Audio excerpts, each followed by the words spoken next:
A state of emergency in Florida is now in effect for 46 of its 67 counties as the state is preparing for Hurricane Idalia to make landfall over the state on Wednesday.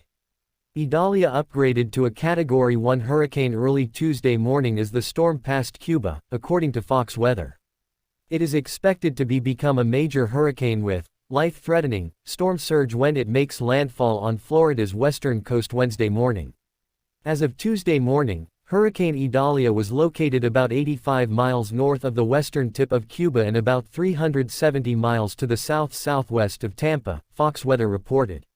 Hurricane Idalia has maximum sustained winds of 75 miles per hour with higher gusts, and it's moving to the north at 14 miles per hour. Florida Governor Ron DeSantis held a press conference with state officials Tuesday morning. The storm is forecast to make landfall along Florida's Big Bend tomorrow morning as a major hurricane. The National Hurricane Center has issued a hurricane warning for the Gulf Coast from Sarasota County up through Franklin County in the Panhandle, DeSantis said. Florida Hurricane Threat Idalia Tracker, Live Future Path, Watches and Warnings, Spaghetti Models and more. There are over 20 shelters open, and additional 20 special needs shelters are mobilizing or on standby throughout the state of Florida. We have 5,500 National Guardsmen that have been activated, he continued. DeSantis added that 42 school districts have chosen to close for 2 days surrounding the storm. He nevertheless said that residents still have time, as of Tuesday morning, to make their final preparations for the storm. On Monday, President Joe Biden said he had spoken with DeSantis, who is running for the Republican presidential nomination in 2024, to approve an emergency declaration for Florida that frees up federal funds to help with cleanup and repairs. Florida has my full support as they prepare for Idalia and its aftermath, Biden said. Florida has mobilized thousands of National Guard members, who have 2,400 high-water vehicles and 12 aircraft at their disposal for rescue and recovery efforts.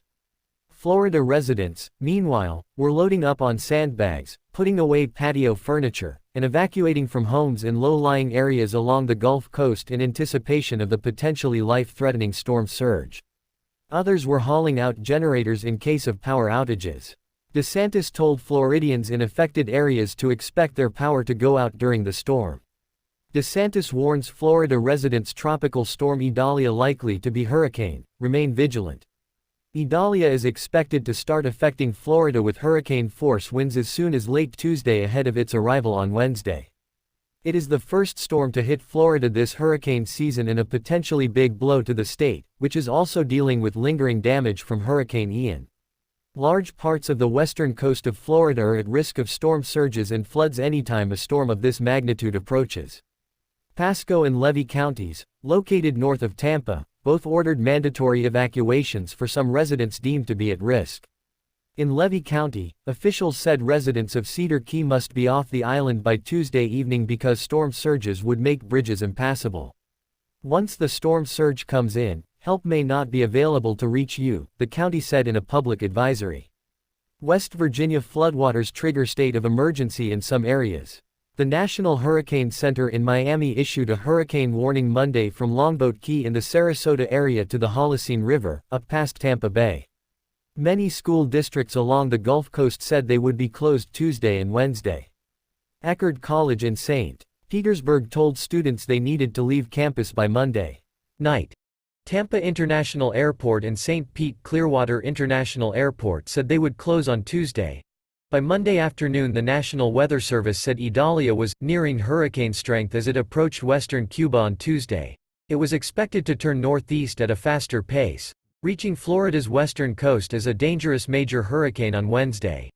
After moving across Florida, Idalia is forecast to blow through Georgia, South Carolina and North Carolina. In Georgia, Governor Brian Kemp on Monday ordered emergency managers to activate state operations centers. The National Oceanic and Atmospheric Administration recently said the 2023 hurricane season would be far busier than initially forecast, partly because of extremely warm ocean temperatures. The season runs through November 30, with August and September typically the peak.